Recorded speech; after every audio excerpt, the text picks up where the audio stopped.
Hello everyone, welcome to my channel.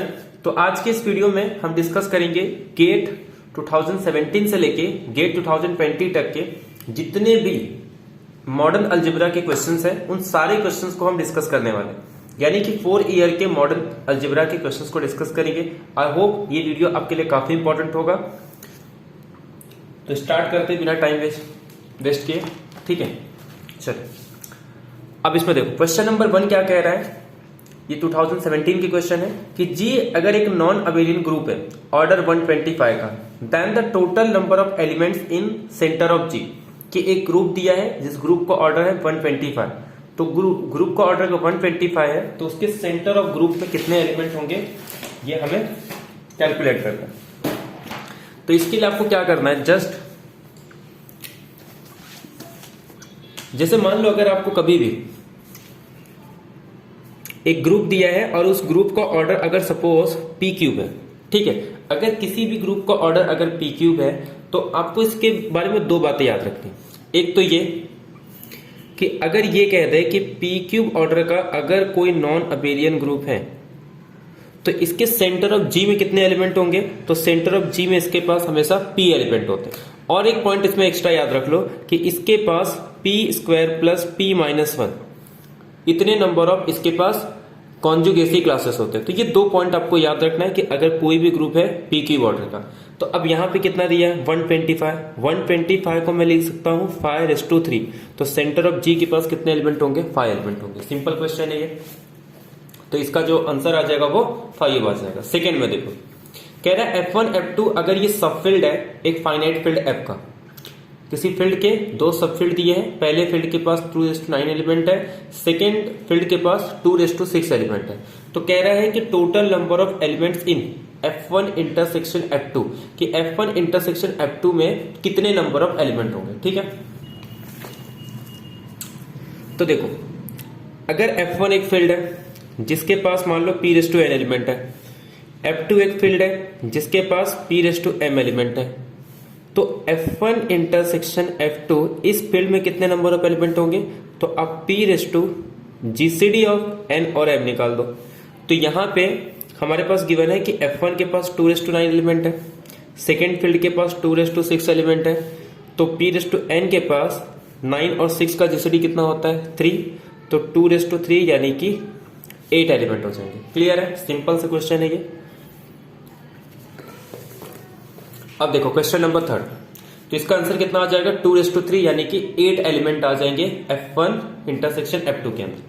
अब question number 3 में क्या कह रहा है कि S9 अगर ये ग्रुप ऑफ ऑल परम्यूटेशंस है of this set 1 2 3 solve to n, then the total number of elements in S9 that commute with this element.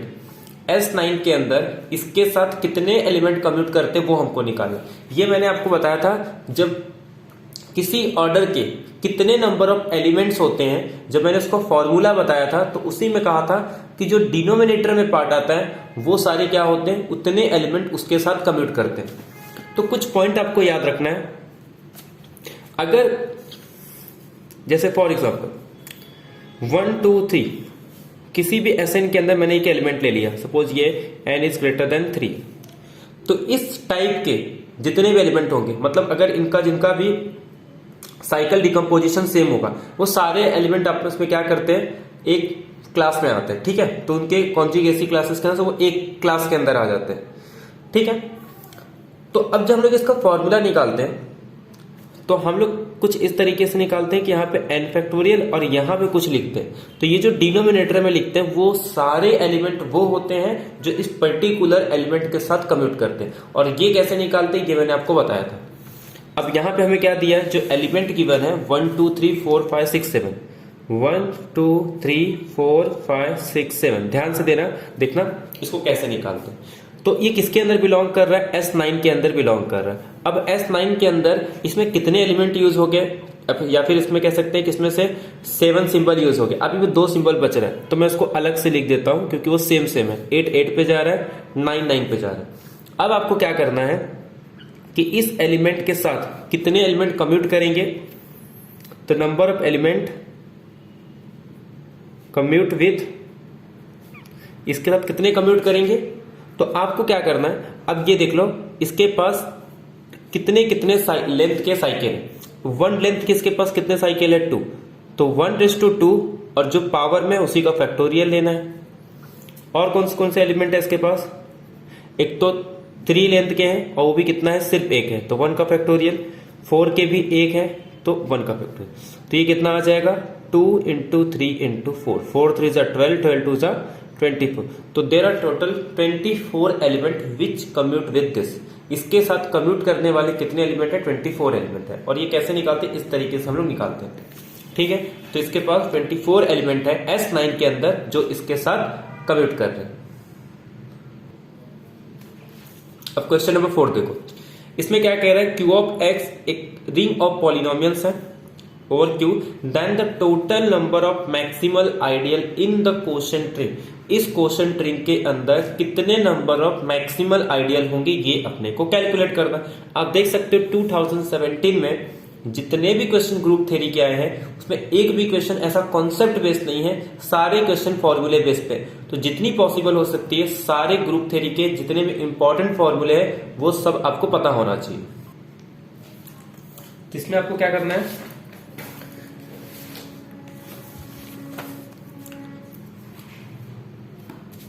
कि Q of X upon the ideal generated by X⁴ - 1। तो अगर जैसे in case अगर कभी भी आपको कुछ इस तरीके से X⁻m-1 अगर ये पूछ ले कि इसके पास कितने नंबर ऑफ मैक्सिमल आइडियल होंगे, तो आपको जस्ट क्या करना है, इस m के कितने पॉजिटिव डिवाइजर्स हैं वो कैलकुलेट कर लो, उतने नंबर ऑफ मैक्सिमल आइडियल आ जाएंगे। अब यहाँ पे 4 के पास कितने डिवाइजर्स हैं, 1 2 4, तो ये 3 इसके डिवाइजर है। तो देयरफॉर देयर आर 3 क्या आ जाएंगे इसके पास, टोटल 3 मैक्सिमल आइडियल्स आ जाएंगे। इसके अलावा कुछ और इसमें आप याद रख सकते हो, अगर ये पूछ ले कि in general Q of X upon F of X इसके पास डिस्टिंक्ट आइडियल्स कितने होंगे, तो वो जितने डिस्टिंक्ट फैक्टर होंगे, तो F ऑफ X के जितने भी डिस्टिंक्ट फैक्टर है आप वो सारे कैलकुलेट कर लो, उतने नंबर ऑफ इसके पास डिस्टिंक्ट आइडियल्स हो जाएंगे। अगर पूछे कि इसके पास कितने number of distinct prime ideals होंगे, तो आपको क्या करना है, F ऑफ X के कितने डिस्टिंक्ट इररिड्यूसिबल फैक्टर होंगे। क्लियर है आपको, इसमें 3 क्वेश्चन आ सकता है। पहला कि कितने नंबर ऑफ आइडियल्स होंगे डिस्टिंक्ट आइडियल, तो F ऑफ X के कितने डिस्टिंक्ट फैक्टर है उतने नंबर ऑफ डिस्टिंक्ट आइडियल, जितने number of distinct irreducible factor है उतने नंबर ऑफ इसके पास डिस्टिंक्ट प्राइम आइडियल्स होंगे, और कितने number of distinct maximal ideal होंगे। तो इस टाइप का अगर होगा तो इसके फैक्टर निकालो। इन जनरल तो नहीं है, बट अगर इस फॉर्म में है तो m के पॉजिटिव डिवाइजर्स आप निकाल लो, आपको total number of maximal ideals मिल जाएंगे। आई होप आपको ये क्लियर हो गया। तो इसका आंसर क्या आ जाएगा, सिंपल 3 आ जाएगा। अब नेक्स्ट क्वेश्चन की बात करते हैं। तो आप देख सकते हो 2017 के क्वेश्चन बहुत ही सिंपल थे, 4 क्वेश्चन आए थे और चारों सिंपल है। अब डिस्कस करते हैं 2018 की, कि in the permutation group S6 the number of elements of order 8 is, कि S6 के अंदर 8 ऑर्डर के एलिमेंट कितने होंगे, कितने नंबर ऑफ एलिमेंट होंगे 8 ऑर्डर के। तो ये भी फिर से किसका क्वेश्चन आ गया, नंबर ऑफ एलिमेंट। एक बात बताओ, S6 के एलिमेंट किस टाइप के होते हैं, 1 2 3 4 5 6 इस टाइप के होंगे। मतलब एक तो आइडेंटिटी इस टाइप के एलिमेंट होंगे, इस टाइप के एलिमेंट होंगे 1 2 3 4 4 5 1 2 3 4 5 6। एक तो ये टाइप के आएंगे। अगर मैं 2 में करूं तो 2 2 2 3 2 4, उसके बाद फिर 2 का हो गया 3 3, या फिर 2 2 2। तो ये टाइप के एलिमेंट, ये टोटल 11 डिस्टिंक्ट अलग अलग टाइप के इसके पास एलिमेंट होंगे, ठीक है। या फिर कह सकते हैं ये अलग अलग क्लास के इसके पास टोटल 11 कॉन्जुगेसी क्लासेस बन जाएंगे। अब ध्यान, अब ये क्या कह रहा है कि इसके पास S6 ऑर्डर के कितने एलिमेंट होंगे।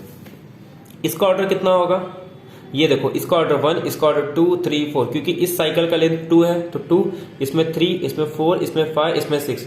तो इन सब में इसका ऑर्डर कितना आ गया, मैक्सिमम 6 है। अगर मैं इसका एलसीएम ले लूं तो ये 2, इसमें इसका एलसीएम लेंगे 6, इसमें इसका एलसीएम लेंगे 4, इसमें इसका एलसीएम लेंगे 3, इसमें इसका एलसीएम लेंगे 2। तो यानी कि S6 के अंदर जो मैक्सिमम पॉसिबल ऑर्डर है वो कितना आ रहा है, 6 आ रहा है। जबकि इसमें ये कह रहा है कि इन परम्यूटेशन ग्रुप S6 के अंदर 8 ऑर्डर के कितने एलिमेंट होंगे, तो एक भी एलिमेंट नहीं है, तो आंसर क्या आ जाएगा, 0 आ जाएगा। अब नेक्स्ट क्वेश्चन देखो, कह रहा है आर अगर एक कम्यूटेटिव रिंग है with unity which is not a field, मतलब आर एक कम्यूटेटिव रिंग है विथ यूनिटी जो कि फील्ड नहीं है, और I is a subset of R, ये एक प्रॉपर आइडियल है सच दैट कि उसके जितने भी एलिमेंट है, every element of R not in I is invertible in R, मतलब आई के बाहर के जितने भी एलिमेंट है वो सारे अपने आप में क्या है, इन्वर्टिबल है। तो then the number of maximal ideals of R, R के पास कितने मैक्सिमल आइडियल होंगे वो हमको कैलकुलेट करना है।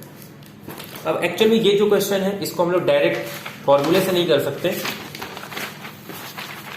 देखो पहले इसमें गिवन क्या है वो देख लो, कह रहा है सपोज आर मेरे पास एक कम्यूटेटिव रिंग विथ यूनिटी है, आई इसका एक प्रॉपर आइडियल है, और इसके बाहर जितने भी एलिमेंट है उनका इनवर्स एग्जिस्ट होता है, मतलब सारे एलिमेंट इन्वर्टिबल है। अब देखो पहले तो हम ये क्लेम करेंगे कि ये मैक्सिमल आइडियल है ये, तो मैक्सिमल आइडियल के अंदर के लिए क्या करते हैं हम लोग, सपोज मैंने कह दिया कि एक आइडियल इसके बीच में लाई कर रहा है, आई और आर के बीच में, ठीक है।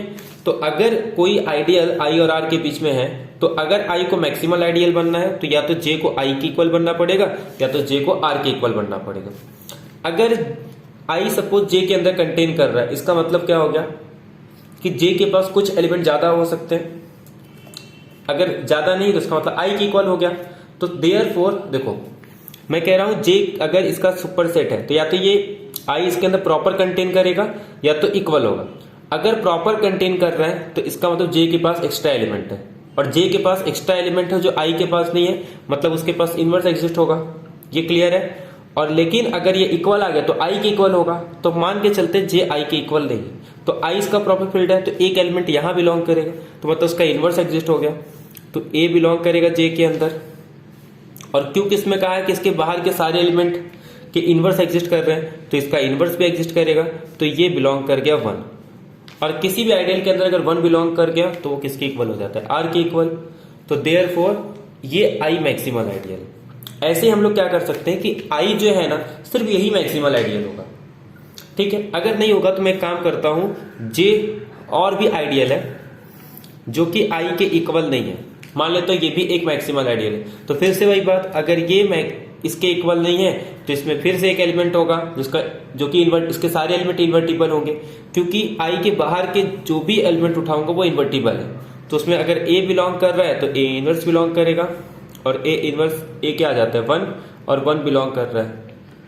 1 क्या है हमारे पास, यूनिटी है, और किसी भी आइडियल के अंदर यूनिटी, तो मतलब वो क्या आ जाएगा, खुद आर आ जाएगा। तो देयरफॉर आई जो है ये मैक्सिमल भी है, और ये भी प्रूव किया कि आई के अलावा दूसरा कोई मैक्सिमल आइडियल नहीं होगा। तो देयरफॉर इसके पास कितने आइडियल है, सिर्फ एक आइडियल है। इसमें भी नंबर ही पूछ रहा है बट ये किसी फॉर्मूले से डायरेक्ट नहीं आया, तो इसका आंसर क्या आ जाएगा, 1 आ जाएगा। नेक्स्ट क्वेश्चन देखो, एफ अगर एक फील्ड है जिसके पास 7:6 एलिमेंट है, और k उसका सब फील्ड है जिसके पास 49 यानी कि 7:2 एलिमेंट है, then the dimension of F as a vector space over K।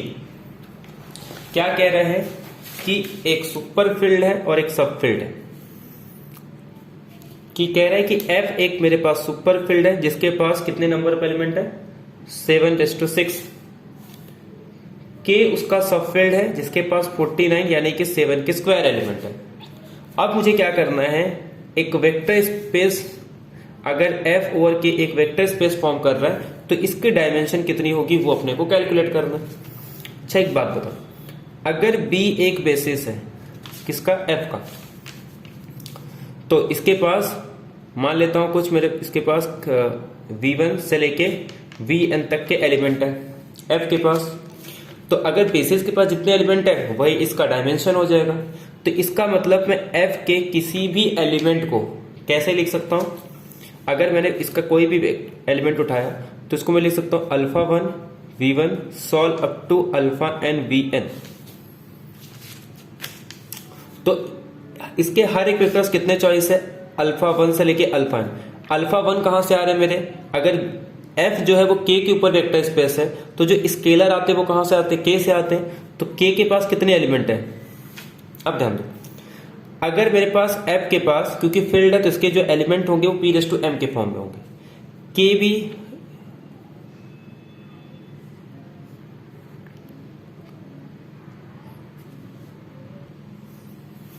ठीक है, इस तरीके से होते हैं।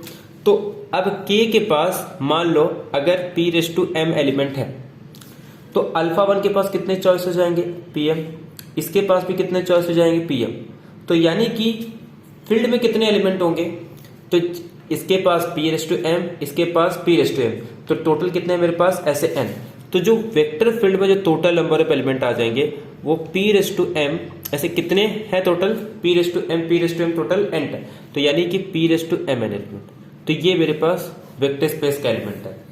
तो ध्यान दो, V के पास p⁻m एलिमेंट, और जिस फील्ड पे इसको वेक्टर स्पेस फॉर्म करना है उस फील्ड में कितने एलिमेंट है, p⁻m। तो यहाँ पे n क्या बता रहा है, एक्चुअल में n जो है ये डायमेंशन बता रहा है V का। ना अब यहाँ पे ध्यान दो, V के पास कितने एलिमेंट है, V जिसको F कहा गया, इसके पास एलिमेंट है 7:6।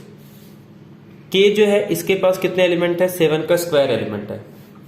तो मैं इसको किसके फॉर्म में लिख सकता हूं, mn के फॉर्म में लिख सकता हूं। तो यानी कि इस 6 को मैं mn के फॉर्म में लिख सकता हूं। m क्या है मेरे पास, 2n। तो यहां पे जो n है वो डायमेंशन आ जाएगा, तो n = 3। यानी कि जो v ओवर k या फिर कह सकते हैं f ओवर k जो वेक्टर स्पेस फॉर्म करेगा तो उसका डायमेंशन कितना आ जाएगा, 3 आ जाएगा। ठीक है, तो इसका आंसर क्या आ जाएगा, तो then the dimension of f as a vector space over k is 3।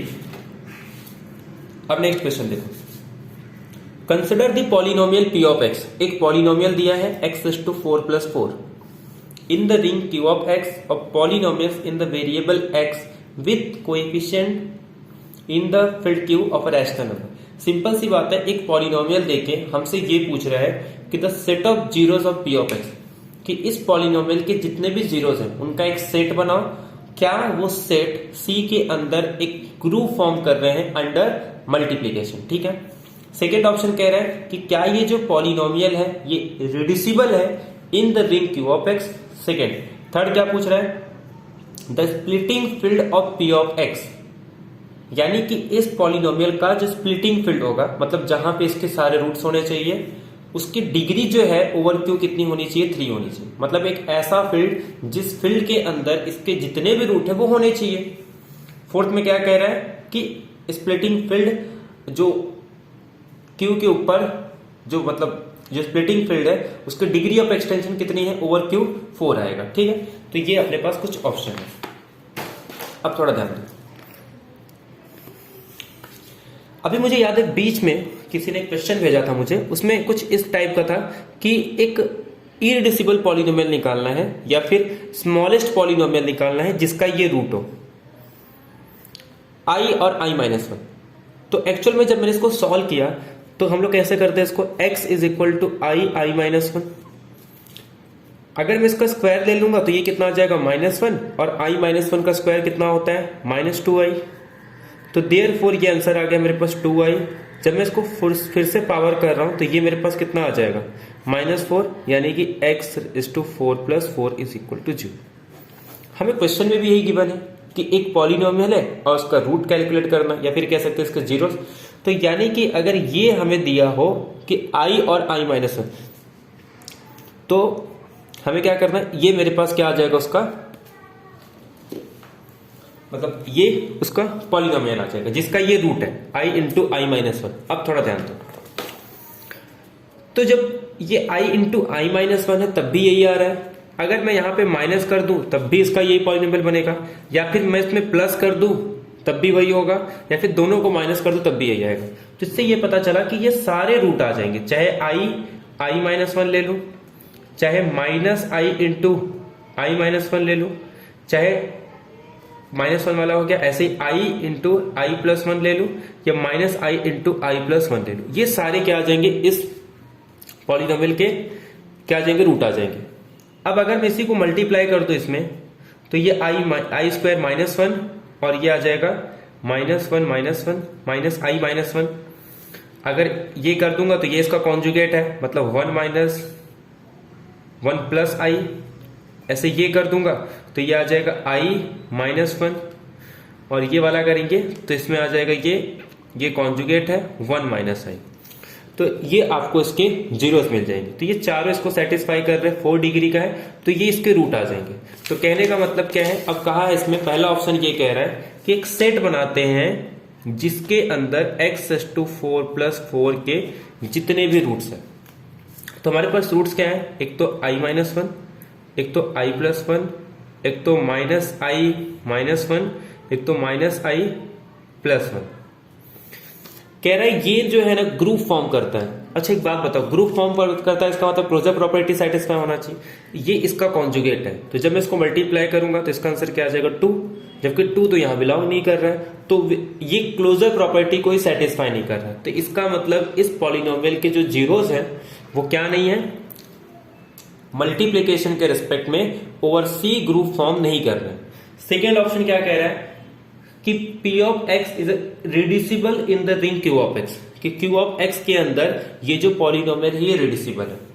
अब थोड़ा ध्यान दो, अब ये तो मुझे रूट पता था तो उसके हेल्प से मैंने ये पॉलिनोमियल बताया था, लेकिन आपको पॉलिनोमियल दिया है तो ये अगर पता है तो ठीक है, नहीं तो आपको सॉल्व तो करना ही पड़ेगा।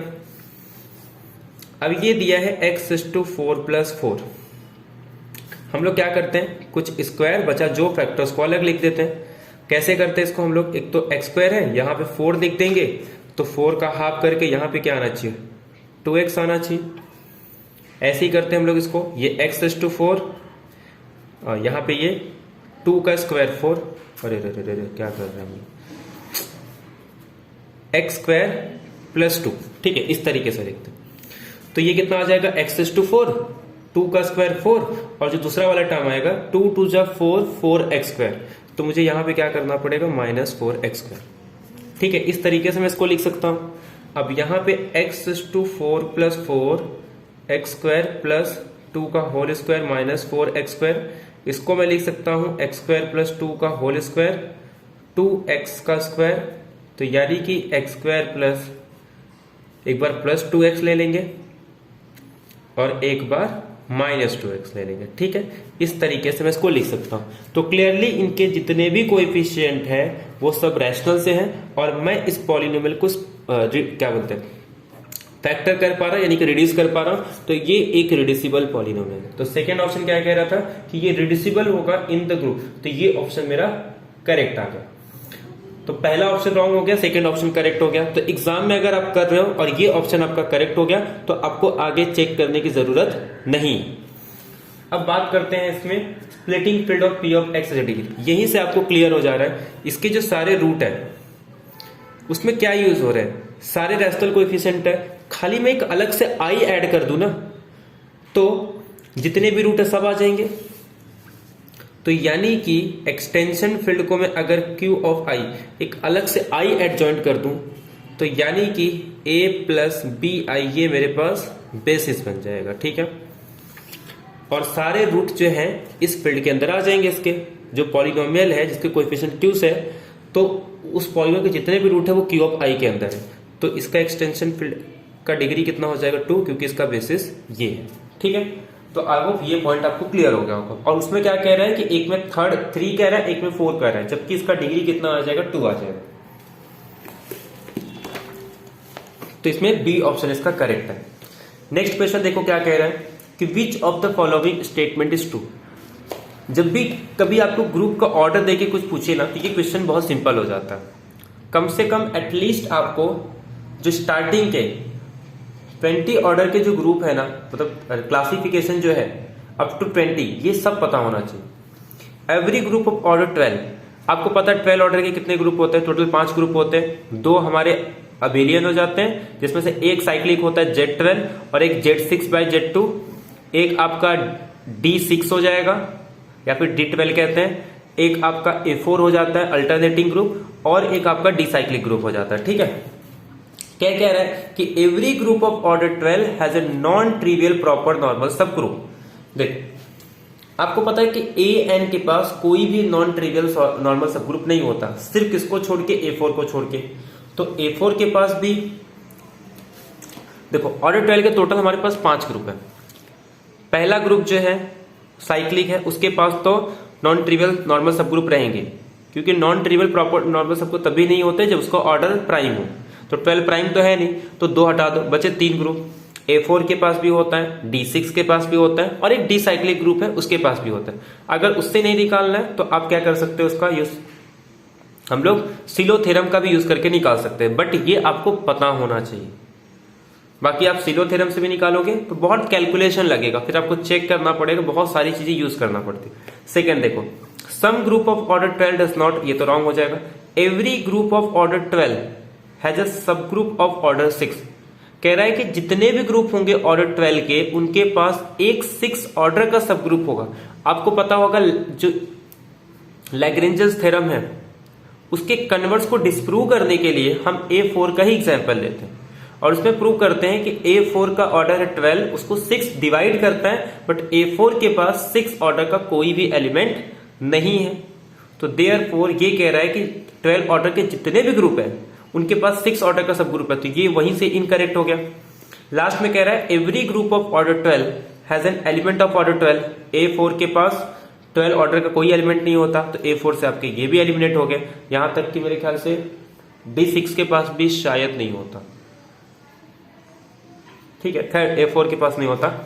तो आपका C D एलिमिनेट हो गया।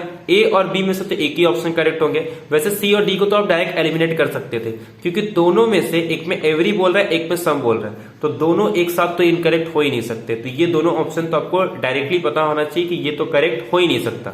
तो एक भी अगर ग्रुप मिल गया जिसके पास नॉन ट्रिवियल प्रॉपर नंबर सब ग्रुप नहीं होता तो ये मिल जाता, लेकिन जबकि हर एक के पास हो तो आपका ए ऑप्शन करेक्ट आ जाए। और बाकी आप इसको सिलो थ्योरम का यूज करके भी प्रूव कर सकते हैं। तो नेक्स्ट क्वेश्चन देखते हैं हम लोग। अब ये देखो, ये लास्ट क्वेश्चन है। For an odd prime P consider the ring. ये मेरे पास एक रिंग गिवन है और कह रहा है कि देन द एलिमेंट 2, जो इसके अंदर जो 2 एलिमेंट है, क्या ये यूनिट है? वैसे आपको ये पता ही होना चाहिए कि जेड रूट डी के अंदर कि चाहे मैं जेड रूट -2 ले लू, जेड रूट -3 ले लू, जेड रूट -5 ले लू, -6 ले लू, -7 ले लू, उसके पास जो यूनिट होते हैं वो सिर्फ और 1 और -1 होते हैं। तो ये तो आप क्लियरली सीधे कह दो यूनिट तो ये हो नहीं सकता, क्योंकि जेड रूट -p के अंदर 1 को छोड़ देंगे, 2 से 3, 5, 6, इसके पास जो यूनिट होते हैं वो सिर्फ 2 ही एलिमेंट है, या तो 1 या तो -1, क्योंकि हम लोग इसका नॉर्म निकालते हैं और नॉर्म की वैल्यू अगर 1 आ जाएगी तो भी उसका वही भी यूनिट होता है, बाकी कोई यूनिट नहीं होता। तो ये यूनिट तो हट गया। फिर स्क्वायर को साइड में रखते हैं, बात करते हैं ये प्राइम। देखो प्राइम और इररिड्यूसिबल में डिफरेंस होता है, जो हम लोग सिंपल या प्राइम का मतलब ये नहीं है कि 2 जो है ये प्राइम, अरे 2 हमारा जो नंबर से प्राइम होता है वो यहाँ पे प्राइम में डिफरेंस है। यहाँ पे प्राइम का मतलब क्या होता है कि 2 अगर किसी ए बी को डिवाइड कर रहा है तो या तो 2 ए को डिवाइड करना चाहिए या तो 2 बी को डिवाइड करना चाहिए। इररिड्यूसिबल में क्या होता है, 2 को अगर मैं ए इंटू बी के फॉर्म में लिख रहा हूं तो या तो ए प्राइम नंबर हो, अरे सॉरी, या तो ए यूनिट हो या तो बी यूनिट हो। किसी भी नॉन जीरो यूनिट को और नॉन जीरो या नॉन यूनिट एलिमेंट को मैं ए इंटू बी के फॉर्म में एक्सप्रेस कर रहा हूं तो या तो ए या तो बी, दोनों में से एक तो यूनिट होना चाहिए। अब चलो ध्यान,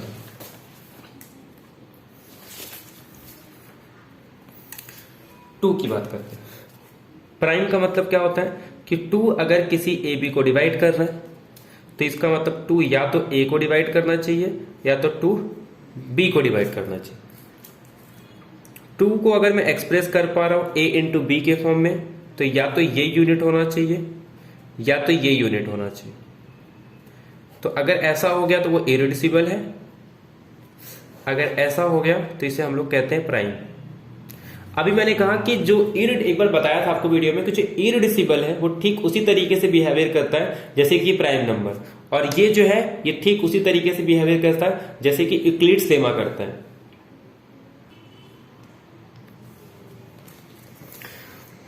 ठीक है। तो यहां पे अब ध्यान, अब ये जो यहां पे P है, ये P तो कोई फिक्स तो है नहीं। अब P फिक्स नहीं है तो इसका मतलब है P के प्लेस पे कोई एक पर्टिकुलर एग्जांपल लेके इसको चेक कर सकता हूं। तो जैसे मान लो अगर मैं P को 3 ले लूं तो 2 मैं ऐसा नंबर ढूंढता हूं कि a इंटू बी को तो डिवाइड कर रहा है, बट ना तो वो a को डिवाइड कर रहा है ना ही b को डिवाइड कर रहा है। 2 किसको किसको डिवाइड करता है? 2 को डिवाइड करता है, 4 को डिवाइड करता है, 6 को डिवाइड करता है। तो अगर मैं कोई ऐसा दो नंबर ले लूं जिनको मल्टीप्लाई करने के बाद 2, 4, 6 या कुछ भी आ जाए, बट वो दोनों नंबर को 2 डिवाइड नहीं कर रहा। अब वो जो दोनों नंबर है वो किस फॉर्म के होने चाहिए? जेड रूट माइनस पी, हम लोग 3 लिए तो जेड रूट माइनस 3 के। इसके एलिमेंट कैसे होंगे? a plus B root minus 3। आपको सीधे सीधे यहां से दिख रहा है कि अगर मैं इसका नॉर्म निकालूं, अगर मैं 1 1 ले लूं तो इसका नॉर्म कितना आ जाएगा? 4 आ जाएगा। तो यानी कि a प्लस माइनस 3, और अगर मैं a minus B root minus 3, अगर इसे 1 1 ले लूं तो 1 plus root minus 3, 1 minus root minus 3। तो ये आपस में एक दूसरे का कॉन्जुगेट है। तो जब मैं इसका स्क्वायर करूंगा तो ये कितना आ जाएगा? 1 का स्क्वायर प्लस रूट माइनस 3 का स्क्वायर, या फिर सिंपल कह सकते हैं कि माइनस रूट माइनस 1 तो आई आ जाता है, तो रूट 3 का स्क्वायर 3 प्लस 1 4 आ रहा है, और 2 4 को डिवाइड कर रहा है, बट 2 ना ही इसको डिवाइड करेगा और ना ही 2 इसको डिवाइड करने वाला है। ठीक है, तो देयरफॉर इनके मल्टीप्लीकेशन को तो डिवाइड कर रहा है, बट ना ही 2 इसको डिवाइड कर, ना ही 2 इसको। तो इसका मतलब 2 जो है वो प्राइम तो नहीं है, 2 मेरा एलिमेंट प्राइम नहीं है। अब आता है 2 इररिड्यूसिबल है। एक्चुअल में देखो, जब भी आपको 2 दे दिया जाए, 3 दे दिया जाए, तो जेड के अंदर ये जो एलिमेंट है ये सारे क्या हो जाते हैं? इररिड्यूसिबल हो जाते हैं, बट प्राइम नहीं होते। वैसे आप डायरेक्ट भी इसको कर सकते थे कि इररिड्यूसिबल तो है। अब स्क्वायर की हम लोग चेक कर लेते हैं कि स्क्वायर है या नहीं। तो स्क्वायर का मतलब क्या है कि ये कुछ इस फॉर्म में आएगा। स्क्वायर का मतलब ये होता है ना कि 2 कुछ इस फॉर्म में आएगा कि किसी नंबर का स्क्वायर करने पे 2, और फिर a, ये जो एलिमेंट है, मैं जस्ट एग्जांपल बता रहा हूं, बाकी इसके एलिमेंट किसके फॉर्म में आएंगे? a plus B root minus 5। तो इसका मतलब जो 2 है उसको मैं क्या लिख सकता हूं? कुछ x plus Y root minus 5 into X plus Y root minus 5। अब इसको सॉल्व करना तो मैं क्या करूंगा? यहां पे फिर से एक 2 और इसका कॉन्जुगेट ले लूंगा। अभी रियल पार्ट है तो इसका कॉन्जुगेट तो चेंज नहीं होगा। ये x minus Y root minus 5, ये टेक्निक्स हैं इस टाइप की क्वेश्चन को सॉल्व करने का। ठीक है, x minus Y root minus 5। तो जब मैं मल्टीप्लाई करूंगा तो ये 4 हो जाएगा, और ये इसका कॉन्जुगेट है, तो मतलब X square plus Y square 5, और इसको करूंगा तो X square plus Y square 5। ठीक है, तो इस तरीके से हम लोग कुछ कर सकते हैं। तो 4 is equal to X square plus Y square root 5 X square plus Y 5। तो यहां पे मैंने 5 ले लिया है। अब 3 ले सकते हो, 5 ले सकते हो, कोई भी प्राइम नंबर ले सकते हो। 3 ले लोगे तब भी चलेगा। ये 3 रहेगा तो क्या आएगा? X square plus Y square 3 X square plus Y square 3। तो 4 को मैं कैसे लिख सकता हूं? या तो 1 4, या तो 2 2, या तो 4 1। अब थोड़ा ध्यान दो, क्या इसका आंसर कभी भी 1 आ सकता है? और इसमें भी ये जब ये रूट का स्क्वायर करेंगे तो ये तो 5 नहीं आएगा, सिर्फ रूट में ही रहेगा ना, रूट 3 रूट 3। तो अब 1 और 4, तो मतलब पहले वाले का 1 आना चाहिए, सेकेंड का 4, या फिर ये भी 2 ये भी 2, या फिर ये 4 और ये 1। अब ध्यान दो थोड़ा, ये तो जब तक कैंसिल नहीं होगा तब तक 1 2 4 इंटीजर्स तो आएंगे नहीं। तो इसका मतलब इस केस में ये तो मेरा 0 आना चाहिए। अब बचा x, क्या किसी का स्क्वायर 1 तो आ रहा है, बट प्रॉब्लम क्या है? ये यूनिट है। इसी केस में यहां पे भी यूनिट आ जाएगा, तो इसमें तो कोई दिक्कत नहीं। अब बचा ये 2 और 2। इस केस में क्या होगा? इसमें इसको भी 0 पुट करना पड़ेगा, इसको भी 0 पुट करना पड़ेगा, बट ये पॉसिबल ही नहीं है, क्योंकि ना तो एक्स स्क्वायर की वैल्यू 2 आएगी और ना ही यहां से एक्स स्क्वायर की वैल्यू 2, क्योंकि किसी भी नंबर का स्क्वायर 2 तो आ ही नहीं सकता। तो देयरफॉर ये तीनों केस पॉसिबल है। तो देयरफॉर ये वाला जो ऑप्शन है ये रॉन्ग हो जाएगा कि ये किसी भी नंबर का स्क्वायर के फॉर्म में इसको नहीं लिखा जा सकता। ऐसे ही आप लोग चेक कर सकते हो कि ये इररिड्यूसिबल है। ठीक है, वैसे इसको तो ऐसे भी करने की जरूरत नहीं थी, क्योंकि ये सिंपल दोनों सेम ही है। तो मैं इसका स्क्वायर करके इसको simple 2 is equal to X square plus Y square, यहां पर रूट 5 या फिर सिंपल कोई भी रूट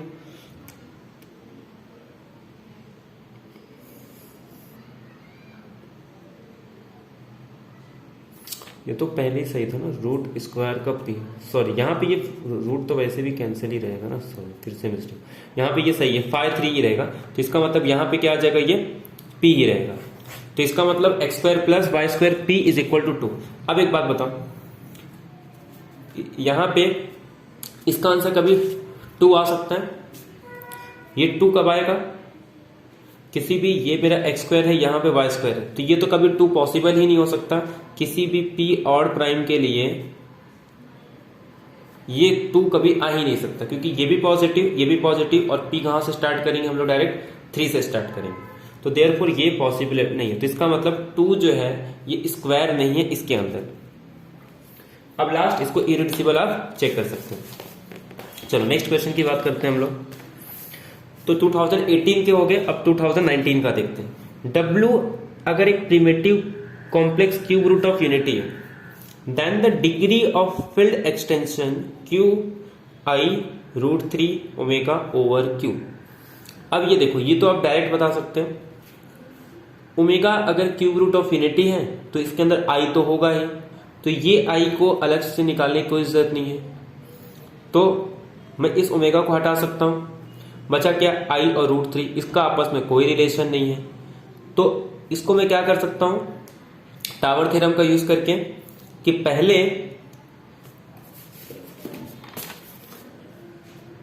क्यू क्या क्या गिवन है अपने पास, पहले मैं इसको मैं किसके ऊपर निकाल दूं, इसके ऊपर निकाल दूं, और फिर इसको क्यू के ऊपर निकाल, इसका 2 है, इसका भी 2 आएगा, और 2 इंटू 2 कितना आ जाएगा, 4 आ जाएगा, बाकी ओमेगा और आई तो ये आपस में खुद ही लीनियर कॉम्बिनेशन में है, तो इसमें से किसी भी एक को ले सकते हो, या तो W को ले लो या तो 1 को, तो देयरफॉर इसके पास जो इसकी डिग्री ऑफ एक्सटेंशन है वो कितना आ जाएगा, 4।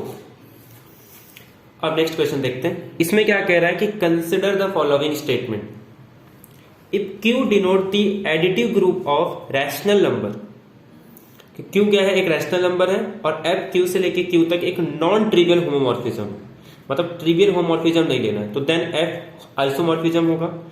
Any quotient group of cyclic group is cyclic, every subgroup of G is a normal subgroup, then G is abelian, every group of order 33 is cyclic. अब ये देखो, ये वो सारे क्वेश्चन हैं जो कि हमने काफी वीडियो में डिस्कस किए हैं, ठीक है, आपको पता होगा, मैंने ये बहुत बार बताया कितने सारे वीडियो में, कि इस टाइप का अगर आपको कोई भी ऐसा ग्रुप मिल जाए जिसका ऑर्डर P इंटू क्यू के फॉर्म में हो, तो 2 चीजें याद रखनी है, अगर P मान के चल रहा हूं कि P लेस देन Q है, तो P अगर Q माइनस 1 को नहीं डिवाइड कर रहा है तो ग्रुप हमेशा साइक्लिक होता है, जबकि P अगर Q माइनस 1 को डिवाइड कर जाए तो 2 ग्रुप आएंगे, एक तो साइक्लिक और एक नॉन अबेलियन, ठीक है, तो नहीं डिवाइड कर रहा है तो सिर्फ 2 ग्रुप, और सॉरी डिवाइड नहीं कर रहा है तो साइक्लिक, और डिवाइड कर रहा है तो 2 ग्रुप। अब इसमें यही कह रहा है कि 33 अगर कोई ग्रुप का ऑर्डर 33 तो हमेशा साइक्लिक होगा, तो इसको मैं लिख सकता हूं 3 इंटू 11, दोनों प्राइम है, और 3 11 माइनस 1 यानी कि 10 को डिवाइड नहीं कर रहा है, तो क्या आ जाएगा, वो साइक्लिक आ जाएगा, तो जो 4th स्टेटमेंट है वो मेरा करेक्ट आ जाएगा। अब 4th जिसमें नहीं होगा वो ऑप्शन इनकरेक्ट, तो मेरा बी ऑप्शन इनकरेक्ट आ गया, ठीक है। सेकंड स्टेटमेंट कह रहा है कि if every subgroup of group G is a normal subgroup, then G is abelian. आपको तो ये तो पता ही होगा कि G अगर अबेलियन तो इसके क्वोशंट ग्रुप अबेलियन, G अगर साइक्लिक तो उसके क्वोशंट ग्रुप भी साइक्लिक, कन्वर्स टू नहीं होता, लेकिन कन्वर्स में एक बहुत इंपॉर्टेंट थ्योरम है जिसका हम काफी यूज करते हैं कि G बाय H अगर साइक्लिक है, मतलब अगर कोई क्वोशंट ग्रुप साइक्लिक है तो G अबेलियन हो जाता है, ठीक है। तो ये जो P क्यूब के अंदर जो सेंटर ऑफ G 5 होते हैं, या P स्क्वायर इस ऑर्डर का जितने भी ग्रुप है, ठीक है, तो P स्क्वायर ऑर्डर के जितने भी ग्रुप है, अगर मुझे ये बताना है कि ये अबेलियन है तो उसमें हम इन सब का यूज करते हैं, ठीक है। तो ये सारी चीजें आपको पता होनी चाहिए। अब थोड़ा ध्यान दो, तो इसका मतलब इसमें क्या कह रहे हैं कि G अगर every subgroup of is a normal subgroup, then G is abelian. अच्छा, ये इसमें क्या कह रहा है कि every subgroup of group G is normal, इसके लिए अपने को पता है क्वाड्रेनियन ग्रुप, क्वाटेरियन ग्रुप एक ऐसा एग्जाम्पल है जिसके पास जितने भी सब ग्रुप बनते हैं, आगे एक क्वेश्चन भी हम लोग करेंगे अगर मिला तो, कि टोटल 5 नॉर्मल सब ग्रुप होते हैं क्वाटेरियन ग्रुप के अंदर, और फिर भी वो एक अबेलियन ग्रुप नहीं है, तो उससे ये एलिमिनेट हो जाता है कि if every subgroup of group G is a normal subgroup then G is abelian, तो ये रॉन्ग हो जाएगा। तो जिसमें भी थर्ड ऑप्शन है वो इनकरेक्ट हो जाएगा। तो आपका जो बी और डी ऑप्शन इनकरेक्ट। अब बचा ए और सी। मैंने इसके लिए किया क्योंकि अगर आपको जो सपोज फर्स्ट क्वेश्चन अगर आपको नहीं आ रहा तो आप बाकी सब ऑप्शन से ऑप्शन को एलिमिनेट कर सकते हो। हाँ, अगर फिर भी ऑप्शन अगर आपका 1 बच गया तो आप इसको अलग से कर सकते हो, अदरवाइज इसकी जरूरत नहीं थी। सेकंड ऑप्शन कह रहा है कि एनी क्वोशंट ग्रुप, वही मैंने बताया कि साइक्लिक ग्रुप है तो उसका क्वोशंट साइक्लिक होगा, अगर ग्रुप अबेलियन है तो उसका क्वोशंट अबेलियन हो जाएगा। ठीक है, तो ये करेक्ट स्टेटमेंट है। तो सेकंड फोर्थ करेक्ट है। फर्स्ट देखो, क्यू डिनोट कर रहा है एडिटिव ग्रुप, मतलब सिंपल क्यू से लेके क्यू तक अगर नॉन ट्रिवियल होमोमॉर्फिज्म है। अब देखो सेम से लेके सेम तक है तो लीनियर मैप डिफाइन कर देंगे, वो भी नॉन जीरो लीनियर मैप, और लीनियर मैप है तो 1 1 on 2 सब रहेगा, कोई दिक्कत नहीं, तो आइसोमॉर्फिज्म हो जाएगा। तो कोई भी होमोमॉर्फिज्म डिफाइन कर दो, वो लीनियर और वो आइसोमॉर्फिक। तो फर्स्ट ऑप्शन भी करेक्ट है, तो यानी आपका सी ऑप्शन करेक्ट हो जाएगा कि first, second and fourth. Next question की बात करते हैं। देखो, consider the following statement, the ring Z root minus 1। अब जेड रूट माइनस 1 का मतलब क्या होता है? रूट माइनस 1 मतलब आई, और जेड आई आपको पता ही होगा किसको कहते हैं, Z I is a Gaussian ring कहते हैं। और गॉसियन रिंग क्या होता है? फील्ड छोड़ के सब कुछ होता है, मतलब यूक्लिडियन डोमेन होता है, और अगर यूक्लिडियन डोमेन है तो वो पीआईडी हो जाएगा, पीआईडी है तो यूएफडी हो जाएगा। इसमें कह रहा है कि वो यूनिक फैक्टराइजेशन डोमेन है, तो जो यूक्लिडियन डोमेन है वो प्रिंसिपल आइडियल डोमेन भी होगा, वो यूक्लिडियन डोमेन भी होगा। सेकेंड कह रहा है ring Z root minus P, आपको जेड रूट माइनस 1 के अलावा कुछ भी दे दे, चाहे जेड रूट माइनस 2 दे दे, या जेड रूट माइनस 3 दे दे, जेड रूट माइनस 5 दे दे, ये कभी भी पीआईडी ही नहीं होता। क्योंकि अगर पीआईडी हो गया तो इसके अंदर जितने भी एलिमेंट होंगे, अगर वो प्राइम है तो वो इरिड्यूसिबल होंगे, अगर इरिड्यूसिबल है तो वो प्राइम होंगे। जबकि जेड रूट माइनस 5 के अंदर ऐसे बहुत सारे एलिमेंट हैं जो प्राइम तो है बट इरिड्यूसिबल तो है बट प्राइम नहीं है, तो देयरफॉर ये पीआईडी नहीं हो सकता। ठीक है, तो यहां पे बहुत इंपॉर्टेंट रोल हो जाता है किसका? प्राइम एलिमेंट और इरिड्यूसिबल एलिमेंट का। थर्ड ऑप्शन कह रहा है कि in the polynomial ring Z2X के अंदर the ideal generated by x³ plus x plus 1 is a maximal ideal. इसमें कह रहा है in the polynomial ring Z3X the ideal generated by x⁻6 plus 1 is a prime ideal. चलिए, ये भी question काफी अच्छा है।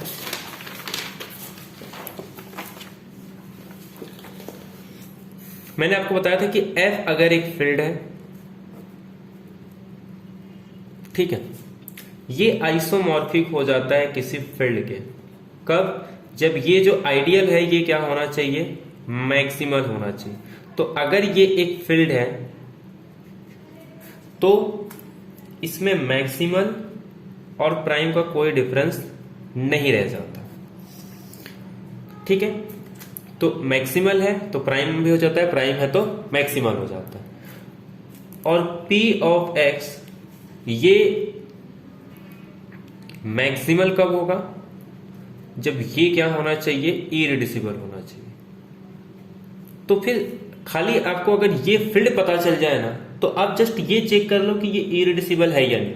अगर ये इरिड्यूसिबल है तो इससे जो आइडियल जनरेट होगा वो मैक्सिमल भी हो जाता है और ये प्राइम भी हो जाता है। और अगर ये इरिड्यूसिबल है तो ना तो वो मैक्सिमल आइडियल होगा, ना ही वो प्राइम आइडियल होगा, और ना ही ये फील्ड किसी ये जो क्वोशंट रिंग है ना ही किसी फील्ड को आइसोमॉर्फिक होगा, और ना ही किसी इंटीग्रल डोमेन को भी आइसोमॉर्फिक नहीं हो सकता। तो ये सारे पॉइंट आपको पता होने चाहिए। ठीक है,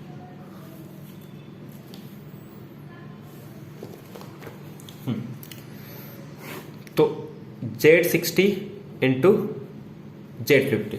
अब ध्यान दो थोड़ा, Z60 के अंदर पॉसिबल ऑर्डर कितने होंगे? जितने 60 को डिवाइड करेंगे। तो पॉसिबल ऑर्डर क्या है हमारे पास? 1 2 3 4 5 6 उसके बाद 10 डिवाइड करेगा, 12 भी डिवाइड करेगा, 15 भी डिवाइड करेगा, 20 भी डिवाइड करेगा, 30 भी और 60 भी। तो 3 4 5 6, 3 4 5 6, ठीक है। 50 को कौन कौन डिवाइड करता है? एक 1 2 5 10 25 और 50। अब हमें क्या करना है? 15 ऑर्डर के एलिमेंट कितने होंगे वो चाहिए, मतलब ऐसे पेयर ढूंढने जिनका एलसीएम 15 हो। तो 1 के साथ तो यहाँ पे 15 आना चाहिए, 15 है नहीं यहाँ पे। 2 के साथ भी यहाँ पे क्या आना चाहिए? 2 के साथ तो कुछ होगा ही नहीं, छोड़ दो। 3 के साथ यहाँ पे क्या आना चाहिए? 5 आना चाहिए। तो 3 5 का एलसीएम कितना आ जाएगा? 15। तो एक पेयर तो मिल गया मुझे 3 का 5 के साथ। 4 के साथ क्या मिलेगा यहाँ पे? 4 के साथ भी कुछ नहीं मिलेगा। 5 के साथ 3, तो यहाँ पे 3 नहीं है। 6 के साथ भी नहीं बनेगा, 10 के साथ भी कुछ नहीं बनेगा, 12 के साथ भी नहीं बनेगा, 15 के साथ बन जाएगा, ठीक है। तो 15 के साथ मेरे पास एक एलिमेंट आ जाएगा 1। और क्या बनेगा? 15 के साथ 1 भी हो गया, 15 के साथ 5 भी बनेगा, और 15 के साथ 10 भी नहीं बनेगा, 25 भी नहीं, 20 के साथ क्यों बनेगा नहीं। तो ये 3 पॉसिबिलिटी है जिनका एलसीएम 15 आ रहा है, ठीक है। अब हम लोग निकाल लेते हैं।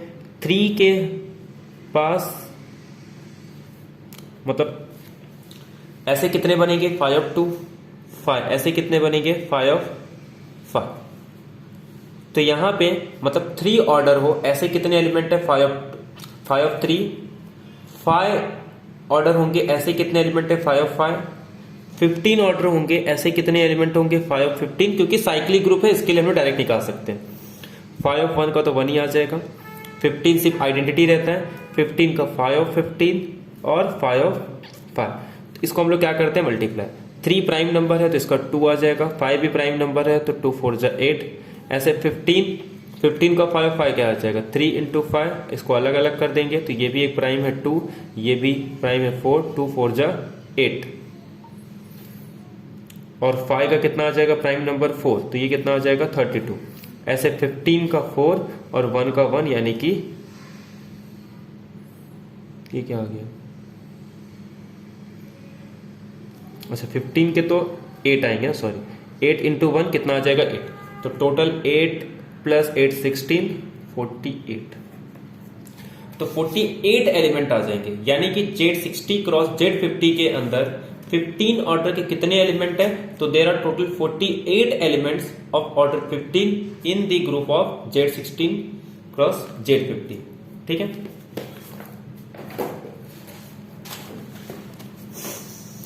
चलो अब नेक्स्ट क्वेश्चन करते हैं। कह रहा है कि Z125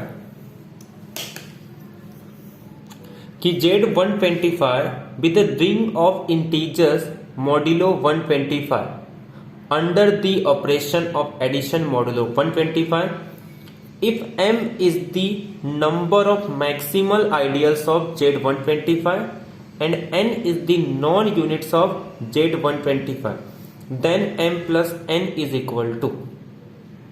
अब एक बात बताओ, Z125 एक रिंग ऑफ इंटीजर्स है मॉड्यूलो 125। कह रहा है कि अंडर द ऑपरेशन, मतलब ये Z125 एक रिंग है, छोड़ो वो छोड़ो। पूछ क्या रहा है सिंपल कि इसके पास कितने मैक्सिमल आइडियल है, उसको m दे दिया है। जितने नंबर ऑफ नॉन यूनिट्स है, नॉन यूनिट्स की बात कर रहे हैं, उसको n दे दिया है। तो अब m + n कितना होगा? मतलब जितने नॉन यूनिट्स हैं और जितने मैक्सिमल आइडियल। एक बात बताओ, रिंग के अंदर मैक्सिमल आइडियल उतने ही होते हैं जितने की उस रिंग के ऑर्डर के पास डिस्टिंक्ट प्राइम फैक्टर्स हो। अब एक बात बताओ, किसी भी रिंग का ऑर्डर अगर 125 है, मैं इसको लिख सकता हूं 5/3। अब बताओ इसमें डिस्टिंक्ट प्राइम कितने यूज हो रहे हैं? 1। तो यानी कि m की वैल्यू तो n आ गई। n बात कर रहे हैं नॉन यूनिट्स की। Zn के अंदर यूनिट्स उन्हीं का होता है जो उसके साथ रिलेटिवली प्राइम हो, यानी कि 5 of n। तो 5 of p/3 यानी 5 of 5/3 ये कितना आ जाएगा? 5³ - 5²। तो यानी कि 125 - 25, तो ये आ जाएगा आपका आंसर टोटल 100। तो इतने नंबर ऑफ एलिमेंट्स है आपके जो यूनिट्स है, बट मुझे क्या निकाला? Non units. तो टोटल एलिमेंट्स में से जितने यूनिट्स हैं उनको मैंने माइनस कर दिया, तो ये आ गई n, ये नॉन यूनिट्स है।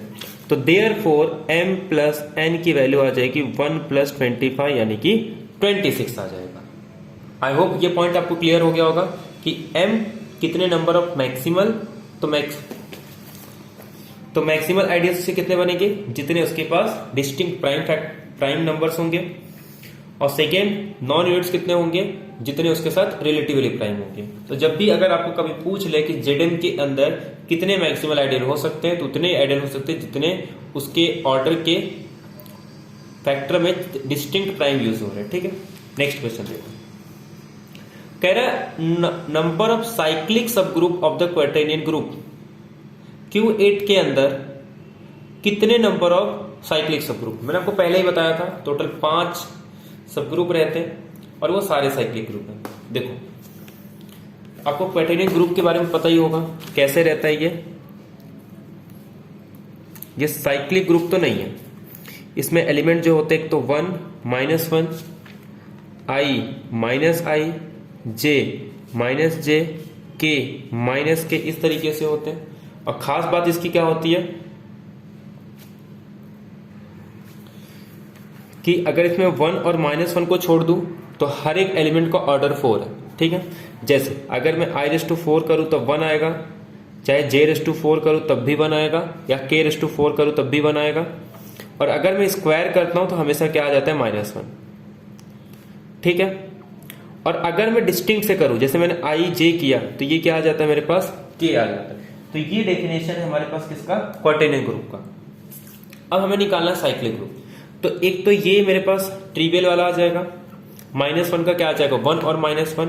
अब i का ऑर्डर 4 है तो इसका मतलब क्या होगा कि एक ये साइक्लिक ग्रुप बनाएगा जिसमें एलिमेंट कौन से आते हैं 1 -1 i -i। ऐसे j के लिए 1 -1 j -j, ऐसे k के लिए तो एक तो 3 ये बन जाएंगे, एक 1 -1 वाला एक इससे जनरेट होगा, एक इससे जनरेट होगा, एक i से जनरेट होगा, एक j से जनरेट होगा और एक k से जनरेट होगा।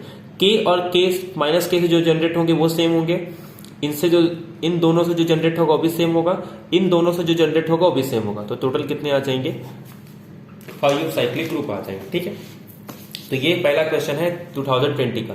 2019 के भी हो गए, 2021 का ऑलरेडी हम लोग कर चुके हैं, तो अब कर रहे हैं 2020 के। और इसमें और भी क्वेश्चन है, शायद लिखा नहीं है। ठीक है, चलो कह रहे हैं कितने नंबर ऑफ एलिमेंट्स होंगे ऑर्डर 3 के in the symmetric group S6। S6 के अंदर 3 ऑर्डर के नंबर ऑफ एलिमेंट्स निकालने हैं। मैंने आपको ऑलरेडी बता दिया है कि S6 के एलिमेंट किस किस टाइप के होते हैं, जस्ट उसी को रिकॉल कर लेते हैं।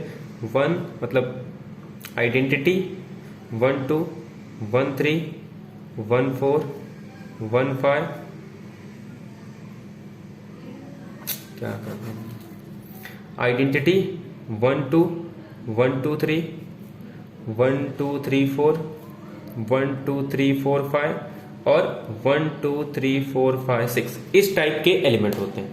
अगर इस टाइप के एलिमेंट हैं और डायरेक्ट मुझे इस टाइप के कितने एलिमेंट होंगे, इस टाइप के कितने एलिमेंट होंगे, इस टाइप के कितने एलिमेंट होंगे, इस टाइप के, तो हम लोग क्या करते हैं सीधा NPR/R निकाल लेते हैं। अब ये NPR क्या है, जैसे अगर इस टाइप के एलिमेंट चाहिए तो 6p2/2 निकाल लूंगा, इस टाइप के एलिमेंट है तो 6p3/3, इस टाइप के एलिमेंट चाहिए तो 6p6/6। इस तरीके से हम लोग इसको कैलकुलेट कर सकते हैं। बट प्रॉब्लम क्या होती है जब उसके पास 2 डिसजॉइंट साइकिल्स होते हैं, जैसे ये टाइप के।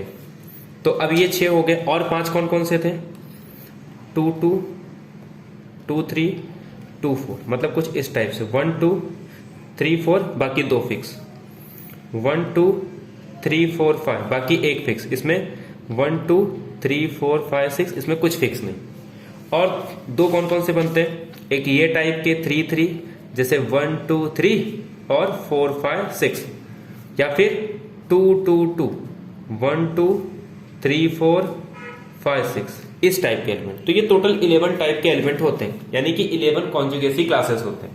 अब हमें क्या चाहिए कि 3 ऑर्डर के कितने एलिमेंट। तो एक तो 3 ये 3 लेंथ का है, एक तो इस टाइप के एलिमेंट होंगे, बाकी इसमें भी एलसीएम 3 नहीं आ रहा है, इसमें भी एलसीएम 3 नहीं आ रहा है, इसमें भी एलसीएम 3 नहीं आ रहा है। और कौन कौन से बच्चे यहां पे, एक तो इसका एलसीएम 3 आ रहा है, तो एक तो ये वाला, बाकी 2 2 का 2। तो मतलब मेरे पास जो इस टाइप के एलिमेंट होंगे, एक तो इस टाइप के एलिमेंट इसका ऑर्डर 3 है, या तो ये टाइप के एलिमेंट जिसका ऑर्डर 3 है। इसका तो मैं डायरेक्ट निकाल सकता हूं कि 6p3/3। इसका हम लोग कैसे निकालते हैं, मैंने अभी आपको बताया था कि यहां पे क्या लिख लो 6 फैक्टोरियल, 1 लेंथ का इसमें एक भी नहीं है, सिर्फ इसमें क्या है 3 लेंथ के हैं, वो भी कितने हैं 2 है, और 2 का फैक्टोरियल। तो ये आ जाएगा 6 × 5 × 4 × 3 × 2 × 1 अपॉन 3 2 जा 6 और 3 स्क्वायर 9, 9 2 जा 18। तो 6 और 3 कैंसल, 5 4 जा 20, 22 जा 40। तो ये टाइप के 40 एलिमेंट आ जाएंगे। अब ये टाइप का निकालना है, 6p3 मतलब 6 × 5 × 4 3 3, ये कैंसल 2 20 यानी कि 40। तो ये 40 टोटल कितने एलिमेंट आ जाएंगे 80 एलिमेंट आ जाएंगे। तो यानी कि S6 के अंदर ऑर्डर 3 के कितने एलिमेंट हो जाएंगे, तो टोटल 80 एलिमेंट हो जाएंगे। ठीक है, क्वेश्चन नंबर 18 देखो, इसमें क्या कह रहा है कि F एक फील्ड है जिसके पास नंबर ऑफ एलिमेंट्स कितने हैं 4096 एलिमेंट है। तो कितने नंबर ऑफ प्रॉपर सबफील्ड होंगे F के। तो देखो प्रॉपर सबफील्ड निकालना है, जैसे किसी भी फील्ड के पास मान लो p⁻m है, ठीक है, और ये कह रहा है कि इसके पास FP field with 409 the number of proper subfield.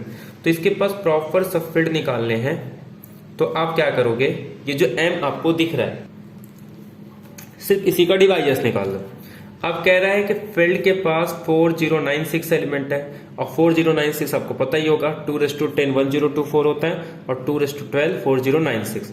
इसके प्राइम डिवाइजर्स कितने होंगे 1 2 3 4 6 12।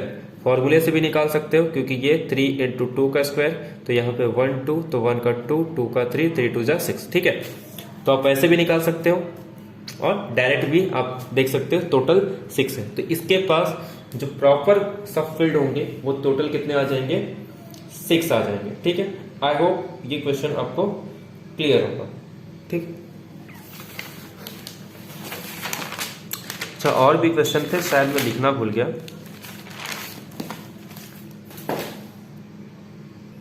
ठीक है, एक क्वेश्चन और कर लेते हैं। इसी में एक क्वेश्चन दिया है, जैसे अभी हम लोग ने किया था कि हमको दिया था Z125, तो एक क्वेश्चन है इसकी में ही कि Z225। अब ये पूछ रहा है कि Z225 में कितने नंबर ऑफ मैक्सिमल एलिमेंट होंगे, और मैक्सिमल एलिमेंट को जो हम लोग कितने मैक्सिमल एलिमेंट होंगे, तो उसके पास डिस्टिंक्ट प्राइम फैक्टर्स कितने, और डिस्टिंक्ट प्राइम फैक्टर्स को इस तरीके से भी नोटेशन किया जाता है। ठीक है, तो 225 को मैं कैसे लिख सकता हूं, ये देख रहे हो 25 × 9 है, तो मतलब 3 का स्क्वायर × 5 का स्क्वायर। तो डिस्टिंक्ट प्राइम फैक्टर्स कितने यूज हो रहे हैं 2, तो मतलब इसके पास जो W(n) या W(225) कितना आ जाएगा 2 आ जाएगा। और सेकेंड इसी में पूछ रहा है कि इसके पास नॉन ट्रिवियल यूनिट कितने हैं। लास्ट टाइम नॉन यूनिट पूछ रहा था, इस बार यूनिट तो पूछ रहा है बट नॉन ट्रिवियल। तो ट्रिवियल कितने होते हैं 1, तो 1 माइनस कर देंगे। पहले इसका क्या निकाल लेते हैं, यूनिट निकाल लेते हैं। तो यूनिट कितने होंगे 5 स्क्वायर 5 स्क्वायर, 3 स्क्वायर के कितने हो जाएंगे 9 - 3 यानी कि 6, 25 - 5 यानी कि 20। तो टोटल 1 2 0, और इसमें से एक माइनस कर दूंगा तो आंसर आ जाएगा 190, और इसमें 2 ऐड कर दूंगा तो टोटल उसमें पूछ रहा है W(n) + 5(n). अरे मतलब कितने number of non zero unit है और कितने नंबर ऑफ मैक्सिमल यूनिट। ठीक है, तो टोटल कितने आ जाएंगे मेरे पास 119 + 2, तो 121 आंसर आ जाएगा। ठीक है, तो बाकी क्वेश्चंस लिखे नहीं है, नहीं तो और कंटिन्यू करते हैं। तो ठीक है, आज का लेक्चर यहीं एंड करते हैं। तो आई होप आपको बहुत सारे फॉर्मूले देखने को मिलेंगे। तो मैं जस्ट यही कहूंगा कि मॉडर्न अलजेब्रा में आपको जितने भी इंपॉर्टेंट फॉर्मूले हैं वो आपको पता होना चाहिए। तो जहां पे भी ये वर्ड आ जाए कि हाउ मेनी, कितने नंबर हो, तो वो सारे क्वेश्चन आपको करते हैं ग्रुप थ्योरी में सिर्फ एक दिन बचा है, तो आपको क्या करना है, ग्रुप थ्योरी के सारे फॉर्मूले पता होने चाहिए, जितने भी इंपॉर्टेंट फॉर्मूले हैं अगर वो आपको पता है तो वो काफी आपके लिए बेनिफिट होगा, क्योंकि मॉडर्न अलजेब्रा एक ऐसा टॉपिक है जिसके क्वेश्चन आपको ज्यादा टाइम कभी नहीं लगेंगे अगर आपको फॉर्मूले पता है तो। क्योंकि हमने अप्लाइड का क्वेश्चन देखा है, हमने कॉम्प्लेक्स एनालिसिस के क्वेश्चन देखे, हमने बहुत सारे क्वेश्चन देखे, हर एक में टाइम लगता है, बट ग्रुप थ्योरी के क्वेश्चन हमने 4 ईयर के क्वेश्चन 1 घंटे के अंदर कर दिए, 2017 के, 2018 के, 19 के, जबकि बाकी और 2020 के भी, बाकी किसी का पॉसिबल नहीं होता। सिर्फ प्रॉब्लम कहाँ आते हैं, थोड़ा वो ये टाइप के एलिमेंट, इसमें इरिड्यूसिबिलिटी देखा जाए तो ये आपको कभी सॉल्व नहीं करना पड़ता। अगर आप पढ़ रहे हो तो आपको पता होना चाहिए कि ये, क्योंकि वो सॉल्व करने में थोड़ा मिस्टेक हो सकता है, तो वो सिर्फ समझाने के लिए, बट ये आपने अगर पहले से ही किया है तो वो आपको पता होगा, तो आपको चेक करने की जरूरत नहीं होती। आपको पता है कि अगर मैं यहाँ पे क्यू रूट तो इसके पास यूनिट नहीं होगा, सिर्फ 1 - 1 होंगे, ये कभी यूएफडी नहीं होता, तो ये सारी चीजें पता होना चाहिए। इसमें कौन से एलिमेंट इरिड्यूसिबल होते हैं, कौन से एलिमेंट प्राइम होते हैं, ये सब स्टैंडर्ड रहते हैं। कुछ बहुत हार्ड एग्जाम्पल आपको जल्दी नहीं दिया जाता, ठीक है। तो एक दिन बचा है, तो जितने भी इंपॉर्टेंट पॉइंट है या इंपॉर्टेंट क्वेश्चन है वो आप देख सकते हो, बाकी रिलैक्स रहो और अच्छे से पढ़ो, ठीक है। मिलते हैं नेक्स्ट लेक्चर में। Thank you very much, have a nice day.